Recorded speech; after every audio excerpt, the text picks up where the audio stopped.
en estos momentos a Palacio Nacional, creo que está en su oficina de Palacio Nacional, con Jesús Ramírez Cuevas, coordinador de asesores de la Presidencia de la República. Querido Jesús, gracias por conectarte con nosotros. ¿Cómo te va? Muy buen día, ¿qué tal, Vicente? Saludos al público de Sin Censura. ¿Cómo Oye, les va? Jesús, pues esta mañana iniciábamos con la disculpa del Universal. Siempre sí se disculpó con Andrés Manuel López Obrador. ¿De qué nivel es, pues, este tremendo despropósito, vergonzoso episodio del periódico El Universal que ha seguido, porque además también te han barrido a ti, te han querido raspar con este escándalo? Eh, ¿Cómo ves esto, Jesús? Bueno, veo sano que se reconozca los errores o que se reconozca la mala fe o el hecho de que no hay ética periodística cuando se difunde y se inventan entrevistas o noticias que afectan pues la imagen o pues el prestigio de las personas, ¿no? En este caso, creo que el haber publicado una entrevista que no era o que le agregaron elementos que no existían y que promovían una imagen pues distorsionada de Carlos Monsiváis y de una supuesta relación con López Obrador. Entonces todo eso pues tenía una mala fe en todos los sentidos, por parte de quien la publica, por parte de quien la difunde y luego quien le dio reproducción a todas esas noticias. Hubo más de 197 medios que reprodujeron esta información, no así las disculpas, ¿verdad? Ni las aclaraciones.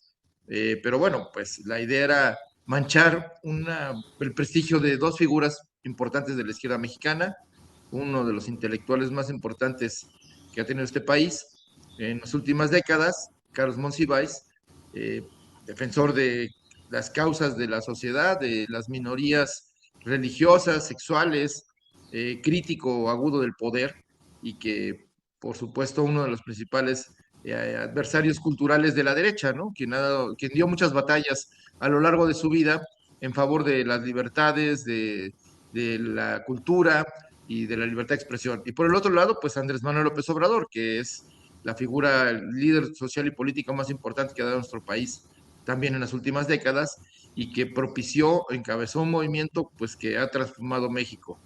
Creo que ahora que se hablaba del cambio de mentalidades, creo que esta disculpa también tiene que ver con esta presión social de que ya la gente no admite ser engañada, ni admite que en los golpes bajos de esta guerra sucia que utiliza el prejuicio y la homofobia como armas de ataque. Pero bueno, pues ahí están este, los tweets de todo el mundo quienes Creo que, reprodujeron este ataque tan vil. creo, creo que a ti, a nosotros, los medios independientes y alternativos, el tiempo nos ha empezado a dar la razón también, ¿no, Jesús? De una descomposición, de las canalladas que han estado haciendo desde los medios corporativos. También el Excelsior, una reportera se tuvo que disculpar y no lo hizo con Noroña, pero con la mamá del supuesto hijo no reconocido de Noroña, el caso de Ciro Gómez Leiva. Vaya que si se están moviendo las cosas en los medios corporativos, Jesús. Bueno, sí, en los medios corporativos y también en las redes, ¿no? Porque hay todas estas, digamos, redes de bots y de granjas pagadas y de cuentas de la derecha. Era muy chistoso como, por ejemplo, de esta nota de la supuesta entrevista de Carlos Monsiváis, o que le hicieron a Carlos Monsiváis, hubo un 24% de la conversación en Internet provenía de Colombia o de Argentina o de España, ¿no? Entonces, no es que fuera una conversación mexicana, era una campaña para, digamos, subir los niveles de reproducción de los mensajes para denostar a estas figuras, ¿no? Entonces, se trató de una campaña, quedó claro que utilizaron el Universal para legitimar esta mentira y que pues les permitió pues lanzar en las redes una cantidad muy grande de mensajes, ¿no? ¿No crees Para que, denunciar. ¿No crees que esta disculpa quiera enterrar, zanjar la polémica? Yo creo que no hay que quitar el dedo del renglón. Ese periodista tendría que declarar en algún momento quién le pagó o quién le pidió que se volara la barda con esta edición de la entrevista que pues se inventó Jesús. Y eso creo que es importante también seguirle rascando, a eso hay que seguirle rascando. O sea, la entrevista original, que está en dos partes, publicada en el 99, ni siquiera menciona a Andrés Manuel López Obrador, ni a mí, porque también me incluyen en esa entrevista supuesta comentarios de Monsiváis acerca de mi persona. O no, ni siquiera acerca de mi persona, infieren cosas que no existieron, pero el caso está en que en el 99 esa entrevista hablaba de Cuauhtémoc Cárdenas, del PRD, de la izquierda, de la derecha, de lo que estaba viviendo el país, pero no, pues ahí Andrés Manuel no era tema de la entrevista. Luego la siguió reproduciendo tiempo después y en el 21, 22 saca otra versión de esta entrevista donde ya incluye algo sobre Andrés Manuel López Obrador, todavía tímido, y me incluye ya en la entrevista como si en la conversación también salí yo a colación. Entonces, le va agregando elementos en función de quién le va pagando al reportero, ¿no? No es porque sea estas partes de la entrevista agregadas, pues tienen una mala intención, y creo que sí hay que rechazar y condenar cuando se hace este mal periodismo, porque ponen en entredicho pues la labor de los periodistas en sí, ¿no? Para como si, citando al clásico columnista Raimundo Riva Palacio, que lo que importa no es la verdad, sino la narrativa, pues quieren instalar una narrativa en la que pues quieren, digamos, manchar el prestigio de personas como Andrés Manuel López Obrador o Carlos Monsiváis, ¿no? Entonces, eh, creo que queda claro el origen de quien retomó este ataque con la idea de generar un hashtag y una tendencia de la perrita de Monsiváis. Entonces, pues tiene hasta una huella ahí eh, de carácter, pues, psicológico y real de quien promovió ese ataque. O Y sea, si están muy metidos en esta onda de la sexualidad, ¿eh? Todos los ataques de alguna manera nos llevan a eso. Se necesitan terapias para estos o de se la necesita a derecha, ¿eh? Freud para que nos explique qué está pasando con la represión sexual, con esta idea de que eh, la- los prejuicios sexuales, el sexismo, la homofobia, la misoginia, que es el odio o el rechazo a las mujeres, pues tengan componentes todavía importantes en figuras públicas, ya no digamos que en la sociedad, en figuras públicas que tienen micrófono, canales, formas de diseminar, pues lo que son prejuicios, ¿no? Y diseminan la ignorancia. Este, por eso creo que cuando se señala que la derecha es atrasada, represiva, abusiva, pues no queda muy lejos de la verdad cuando vemos estos resortes psicológicos, políticos y culturales que hace gala la derecha, ¿no? La derecha sí censura, la derecha sí quiere imponer un modelo de vida a los demás y que pues se ocultan y se disfrazan en la defensa de la libertad, pero la única libertad que defienden es la libertad del dinero. Las otras libertades, la libertad de amar, la libertad de expresarse, la libertad de pensar, la libertad de poder construir una sociedad diferente, esas no existen, esas quedan manchadas, según la derecha, pues en la ideología, ¿no? Y Claro. entonces creo que es importante señalar esto porque ellos se quieren apropiar de las banderas de la modernidad, de la democracia, la libertad, la justicia, cuando en realidad son hoy la principal amenaza contra la libertad, la democracia y la justicia y los derechos de la gente. Entonces hay que advertirle el riesgo a la sociedad de lo que representan estas ideales y estas políticas de la derecha que no les importa pues utilizar un discurso del odio, no les importa que eso también genera violencia, que es lo que justifica la violencia contra otros, que son diferentes, y que creo que eso debemos, pues, ya superarlo como sociedad, y que estos elementos perniciosos de atraso, pues ya no tienen cabida, porque si permitimos y los normalizamos, pues vamos a dar paso a sociedades autoritarias, a Claro. sociedades donde la uniformidad pues va a venir de un lado del conservadurismo, ¿no? Entonces, la idea es mantener la pluralidad y el respeto a los demás y a la diferencia, pero sobre la base de, pues de aceptar que somos una ciudad plural y que el amor también es plural y que no tiene una forma, una sola forma de ejercerse,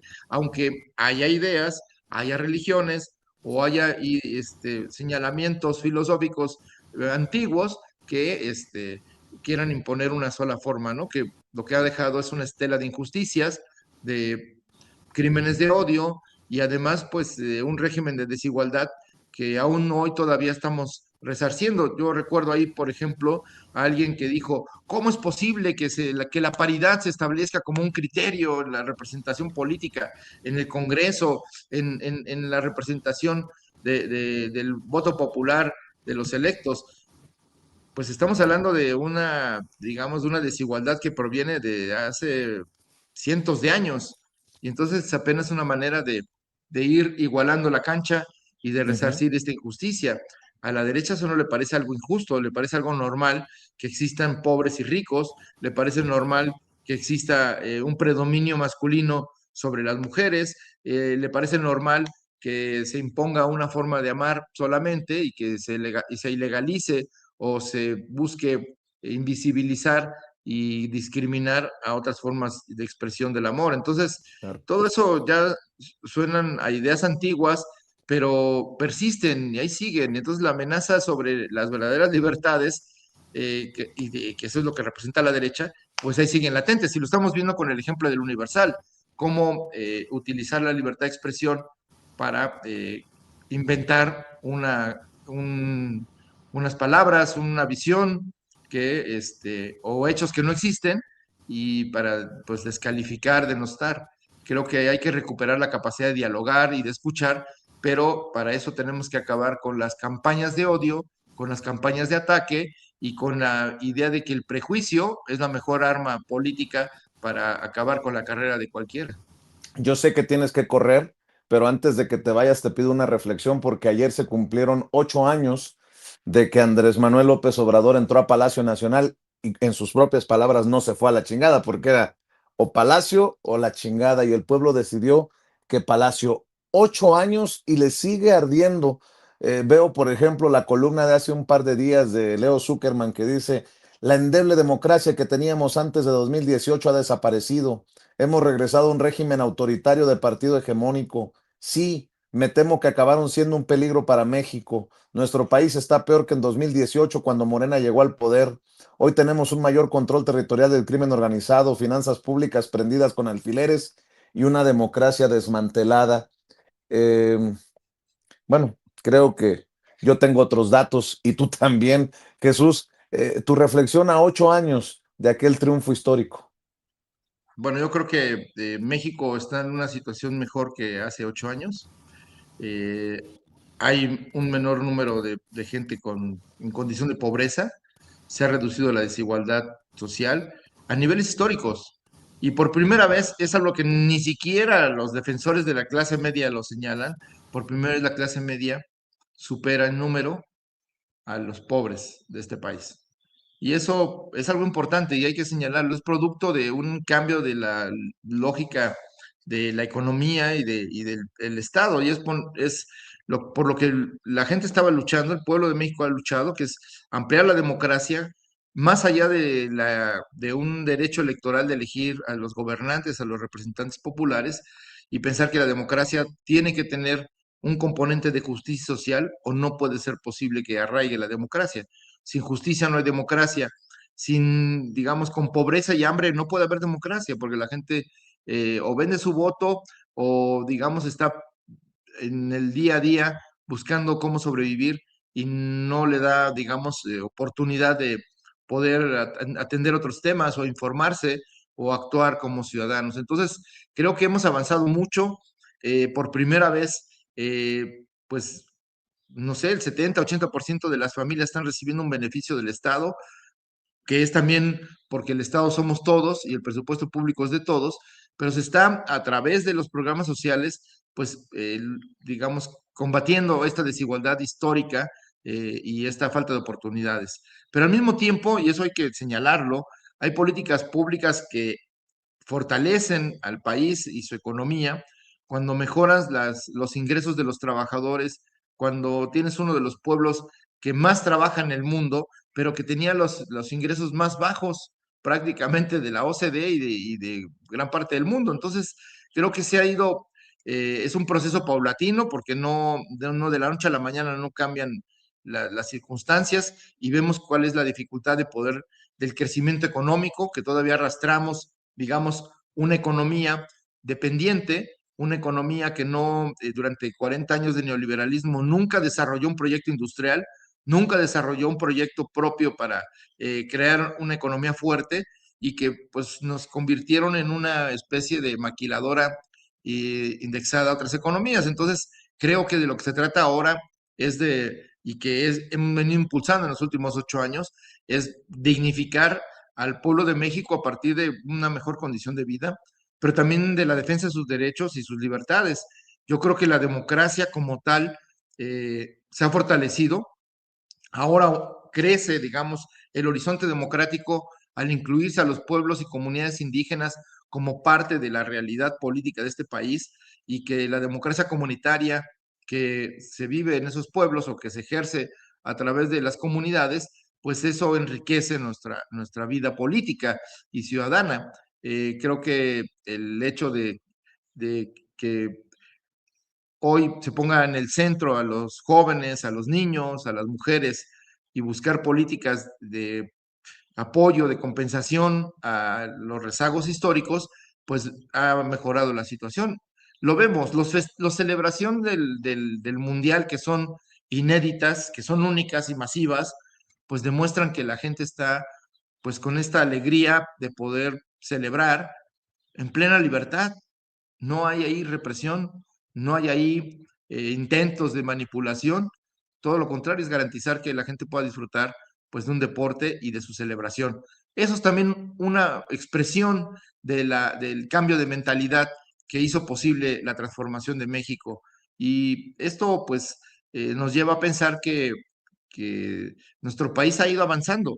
Basta ver cómo nos ve el mundo hoy, como una referencia a la presidenta de la República, como una figura de liderazgo internacional, las políticas del gobierno mexicano como políticas de vanguardia, que están siendo analizadas en otros lugares para poder ser aplicadas, porque se ha logrado reducir la desigualdad social, se ha logrado reducir la pobreza, se han mejorado las condiciones de los trabajadores, y al mismo tiempo pues se ha fortalecido el sistema educativo, y estamos en vías de crear el sistema universal de salud en momentos en los que el estado de bienestar pareciera, o esa es la amenaza, pareciera que estar de salida, ¿no? Entonces, esto es importante. Como diría un trabajador español en un video dedicándole un poema a la Cuarta Transformación y a lo que pasa en México, por primera vez estamos viendo que un gobierno, a los ojos de ellos,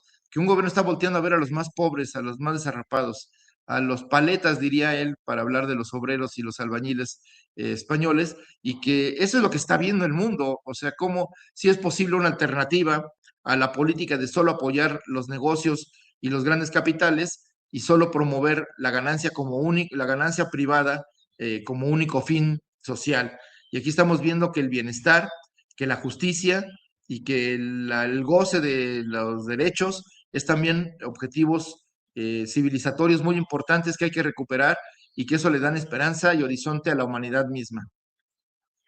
Oye, Jesús, pero andan todavía con un Andrés Manuel López Obrador atravesado en el hígado, Leo Zuckerman, Joaquín López Dóriga, que pinche aniversario, dice, es tu culpa, Jesús, es tu Ya lo culpa. sé, ya lo sé, ya lo dice Salinas Pliego, que yo organizo granjas de bots y organizo otras cosas que también utilizan la mentira para denostar a las personas. A falta de argumentos, inventan ataques y cosas que no tienen base. Pero bueno, pues ya sabemos que esto es parte de la lucha. Y recordemos nada más que todavía en el siglo XX, cuando la derecha ultramontana, esa que promovió la guerra cristera y después el Muro y otros grupos políticos como el PAN, todavía las familias de la oligarquía conservadoras, cuando iban al baño, decían voy a Juárez. 100 años después. Entonces, cuando se trabaja a favor del pueblo, pues las élites, los privilegiados, pues no terminan por perdonar aquella situación de poner en el centro a la gente y no al Ujú. dinero, ni a los grandes nombres, ni a los pequeños grupos de minoritarios de privilegiados. Pues que no te asusten los ladridos, perdón, los dichos de estos personajes, mi querido Jesús. Te abrazo, te agradezco mucho que hayas pasado por acá por Sin Censura para el análisis y estamos al pendiente. Muy bien, un saludo a tu audiencia y pues que igual no te preocupes, si ladran, quiere decir que avanzamos, aunque esa frase no es del Quijote, ¿verdad? Nos vemos. Hasta luego. Aunque ladre la perrita de Trump, no, no se asusten. Gracias, Jesús. Jesús Ramírez Cuevas es coordinador de asesores de la Presidencia de la República y desde su oficina en Palacio Nacional se enlaza con nosotros para hablar sin censura. Excelente día a Jesús Ramírez Cuevas y a usted que nos está viendo y escuchando. Le pido que nos ayude con los likes. Likes, likes, likes, lluvia de likes. Por favor, ayúdenos con los likes porque veo que otra vez nos están limitando. Ese pinche algoritmo de derecha ya me tiene hasta la madre y solamente le